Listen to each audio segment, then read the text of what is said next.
আজকে আমরা শিখবো যদি কখন আমাদের এরকম চ্যানেল কাটার প্রয়োজন হয়, তাহলে আমাদের এখানে যখন আমরা কাটি তখন আমাদের অনেক বেশি সময় লাগে, কিংবা একাধিকবার আমাদের কাটতে হয়। সেক্ষেত্রে দেখা যায় কি যে আমাদের এই কাটাটা ঠিকই হয়, চ্যানেল নষ্ট হইতে পারে বা আমাদের এখানে অনেক সময় লাগতে পারে। যার ধরুন কি আমরা এখানে খুব কম সময়ের মধ্যে কিভাবে আমরা এই নির্দিষ্ট মাপ অনুযায়ী চ্যানেলগুলা কাটতে পারি। তো আমাদের এখানে যে দুইটা মাপ আছে, একটা হচ্ছে 8 সেন্টিমিটার, আর একটা হচ্ছে 12 সেন্টিমিটার, আর একটা হচ্ছে 15 সেন্টিমিটার। লোডের থেকে এই যে ব্যান্ড, এই ব্যান্ডটার পর্যন্ত এটা হচ্ছে 8 সেন্টিমিটার। এই ব্যান্ডের থেকে যে আপনার এখানে আছে জাংশন বোর্ড পর্যন্ত এটা হচ্ছে আমাদের 12 সেন্টিমিটার, এবং জাংশন বোর্ড থেকে সুইচ বোর্ড পর্যন্ত এটা হচ্ছে আমাদের 15 সেন্টিমিটার। আমরা এখানে কি করব, যেহেতু আমাদের এই লোডের যে তিন বক্স, এই তিন বক্সের থেকে আমাদের এই কর্নারের অ্যাঙ্গেলটা বাড়তি পর্যন্ত হচ্ছে 8 সেন্টিমিটার। আমরা বাড়তি পর্যন্ত এরকম 8 সেন্টিমিটার আছে, এটা আগে 8 সেন্টিমিটার মার্ক করে নেব। এখন যদি আমরা শুধু 8 সেন্টিমিটার মার্ক করে নিই তাহলে কিন্তু হচ্ছে না, কারণ আমাদের চ্যানেলের ভিতরে আমাদের এই তিন জাংশন বোর্ডের ভিতরে কিছু বক্স একটু চ্যানেল ভিতরে দিতে হয়, অতটুকু আমরা একটু বাড়তি হিসাবে ধরে রাখবো। তাহলে 8 যে বাড়তি আমরা 5 সেন্টিমিটার বেশি ধরে নিলাম, 5 মিলিমিটার। তাহলে এখানে 8.5 আমরা মার্ক করলাম। 8.5 মার্ক করার পর পরবর্তীতে আমাদের এখানে হচ্ছে 12, এখানে আমরা 12.5 মার্ক করে নেব। এই হচ্ছে আমাদের 12.5। এখন যেহেতু বলা হয়েছে এটা হচ্ছে অ্যাঙ্গেলের লাস্ট মাথা, অ্যাঙ্গেলের এটা আমাদের লাস্ট মাথা, অ্যাঙ্গেলের লাস্ট মাথা আমাদের এভাবে যদি ধরি, দেখেন এইটা হচ্ছে আমাদের লাস্ট মাথা, অ্যাঙ্গেল এটা হচ্ছে লাস্ট মাথা। দেখেন এইখানে আমার ঠিকই 8.5, এই দেখেন 8.5 আছে। তো পরবর্তীতে যদি আমরা এখানে যদি ধরি, এখানে 8.5 থাকার পর আমাদের এখানে এই লাস্ট মাথার থেকে এটা পরবর্তীতে একটা চ্যানেল আছে, এই চ্যানেলের হবে লাস্ট মাথা। তাহলে আমাদের এখানে আমরা আবার 12.5, এর আগে এই 15 থেকে এখান থেকে ধরবো, এখানে 12.5, এদের আমাদের 12.5 দেওয়ার পর এখানে আমরা আবার একদম 90 ডিগ্রি অ্যাঙ্গেলে এরকম মার্ক করে নেব। মার্ক করে নেওয়ার পর আমরা এটা কাটবো। কাটার জন্য শুরুতে আমরা এখানে এই হ্যান্ড শটা এই দাগের উপর দিয়ে শুধু এরকম আস্তে আস্তে কাটতে থাকবো।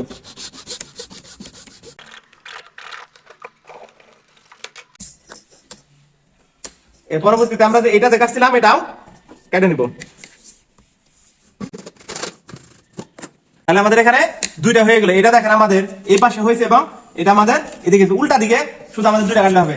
এখন আমরা যে কোনো একটা নেব, আমরা যে কোনো একটা নিয়ে 12 যদি নেই তাহলে 12 নিতে পারবো, আর যদি এই 8 নেই তাহলে 8 নিতে পারবো না, 8 নিলাম। 8 নেওয়ার পর এদিকে খেয়াল করে দেখেন, এদিকে আমাদের উপরের পার্ট ফ্রন্ট কভার, এটা আমাদের ফ্রন্ট কভার। এই ফ্রন্ট কভারের সাথে মিলিয়ে দিব।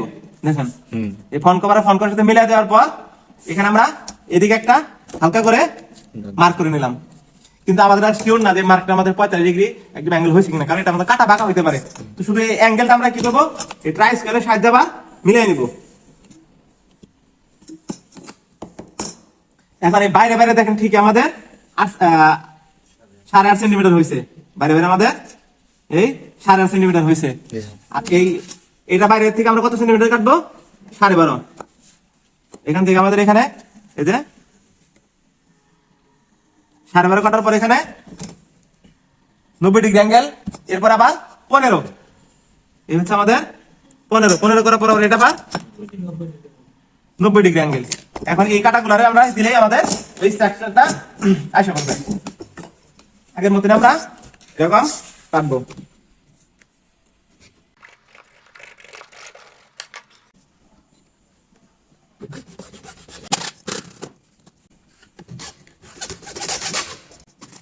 দেখেন আমরা যে অ্যাঙ্গেলগুলো কাটা হয়েছে এগুলো সবগুলা সমান মাপে হয়েছে।